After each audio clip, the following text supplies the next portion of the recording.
What if I told you that a small island in the Pacific Ocean could start World War III? This isn't science fiction. This is happening right now. China has built missiles that can travel thousands of miles to hit one specific target, the American island of Guam. And if they ever fire these weapons, the United States Navy is ready to strike back harder than ever before. Subscribe to the Mind of the World for more stories that will change how you see the world. Here's what makes this so scary. Guam is tiny. You could drive across it in just 1 hour. But this small island holds some of America's most powerful weapons. It has military bases, fighter jets, and submarines that can reach anywhere in Asia. For America, Guam is like having a military base right next to China's front door. But for China, Guam is a threat that must be stopped. China has spent years building what they call Guam killer missiles. These are not normal weapons. They can fly 3,400 miles without stopping. They can carry nuclear bombs, and China has built dozens of them. Military experts say China could fire 40 of these missiles at Guam, all at the same time. Even America's best defense systems would struggle to stop them all. Why Guam matters so much? Let me show you why this small island is so important. Guam sits right in the middle of the Pacific Ocean. It's 1,500 miles from the Philippines, 1,500 miles from Japan, and only 1,800 miles from Taiwan. This location makes it perfect for America to watch over the entire region. The island has 2 huge military bases. Andersen Air Force Base can launch big bombers that carry powerful weapons. These planes can reach any city in China within just a few hours. The naval base can park nuclear submarines and aircraft carriers. When these ships leave Guam, they can control the entire South China Sea. Here's something that will surprise you. More than half of all the world's trade ships pass through the waters near Guam. If someone controls this area, they control global trade. America uses Guam to protect these shipping routes and to help its friends like Japan and South Korea. Most importantly, Guam is America's main base for protecting Taiwan if China ever tries to invade it. But now think about this from China's point of view. Every time they look at a map, they see American weapons pointed at them from Guam. Chinese military leaders know that if there's ever a war, American forces will attack from this island. So China decided to build weapons that can destroy Guam before America can use it. This is why the situation is so dangerous. China's dangerous weapons. China's most feared weapon is called the Dongfeng 26 missile. Military experts nicknamed it the Guam Killer because it was built specifically to destroy targets on Guam. This missile is huge. It's as long as a truck and can fly 3,400 miles without stopping. What makes this weapon so scary is that it can carry 2 different types of bombs. It can carry regular explosives that destroy buildings and airports, or it can carry nuclear bombs that can wipe out entire cities. The missile is also mobile, which means China can move it around on trucks, so America can't track where it is. But China didn't stop with just one type of missile. They built the DF-21D that can sink American ships. They built the DF-17 that flies so fast that no defense system can stop it. They even put missiles on submarines that can sneak up close to Guam underwater. China's plan is simple but terrifying.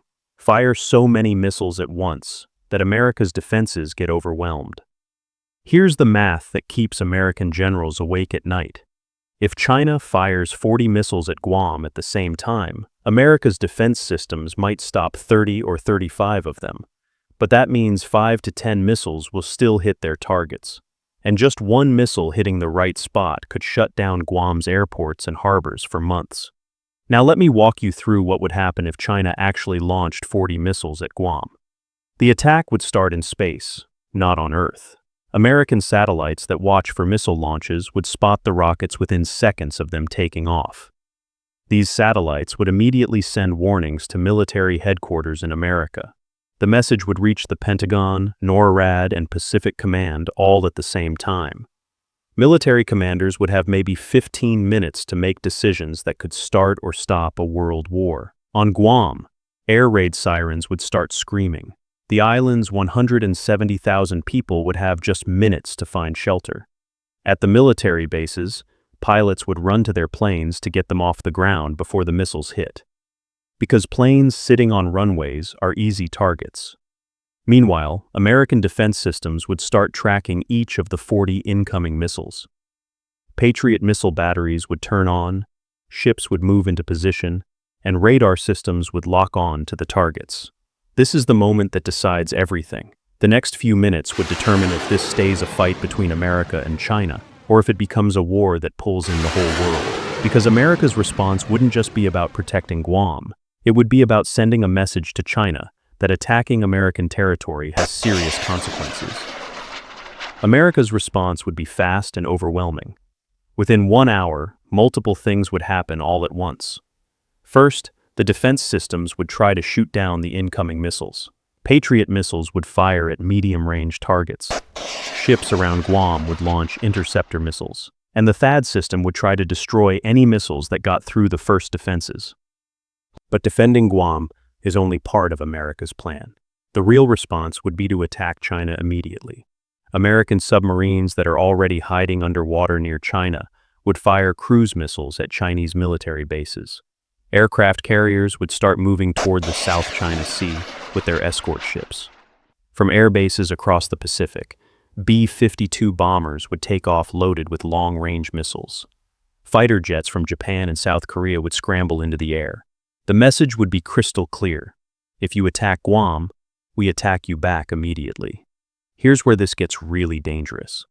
American military policy doesn't just say, defend Guam. It says eliminate the threat completely. That means attacking the missile bases in China, hitting Chinese naval ports, and possibly striking command centers where Chinese leaders make decisions. We're talking about American missiles hitting targets inside China within hours of the attack on Guam. Think about what this means. 2 countries with nuclear weapons would be shooting missiles at each other, and this whole conflict would start because of an attack on a small island that most people have never heard of. The stakes couldn't be higher. Guam's defenses today. So how ready is Guam for this nightmare situation? The island has several defense systems, but military experts worry they might not be enough against a massive attack.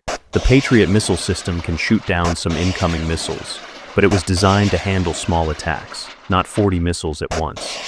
The Aegis defense system on nearby ships is more powerful, but those ships can also be targeted by Chinese missiles. That's why America is spending billions of dollars to upgrade Guam's defenses.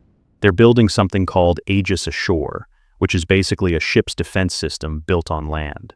They're installing new radar systems that can track more targets.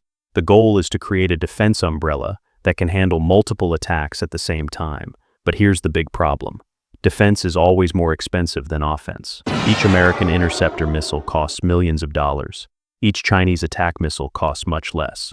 In a long fight, the attacker has the advantage because they can afford to keep firing. Military experts say perfect defense is impossible. The real way to protect Guam isn't to stop every missile. It's to make sure that any country that attacks Guam knows they will face devastating retaliation. It's like a dangerous game, where both sides have to trust that the other won't pull the trigger first. What happens next? So where does this leave us? Military planners on both sides are preparing for scenarios that seemed impossible just 10 years ago. America is spreading its forces across multiple bases so that no single attack can destroy all of its capabilities. They're making new agreements with the Philippines, expanding facilities in Australia, and working more closely with regional partners. China keeps building more missiles and developing new weapons that are even harder to defend against. They're also building artificial islands in the South China Sea, creating their own military bases close to important shipping routes. Despite all the military preparations, both countries still talk to each other diplomatically. Neither wants a conflict that would destroy both economies and risk nuclear war.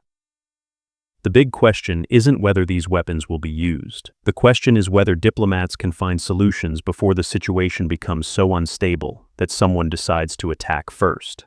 Guam might seem like a small island far away from your daily life, but it sits at the center of the most dangerous competition happening in the world today. The missiles aimed at it, the defenses being built to protect it, and the plans for retaliation. These aren't just military exercises. They're the pieces of a potential conflict that could reshape everything. The future depends on whether world leaders can find ways to talk instead of fight, because once the first missile flies toward Guam, everything changes forever.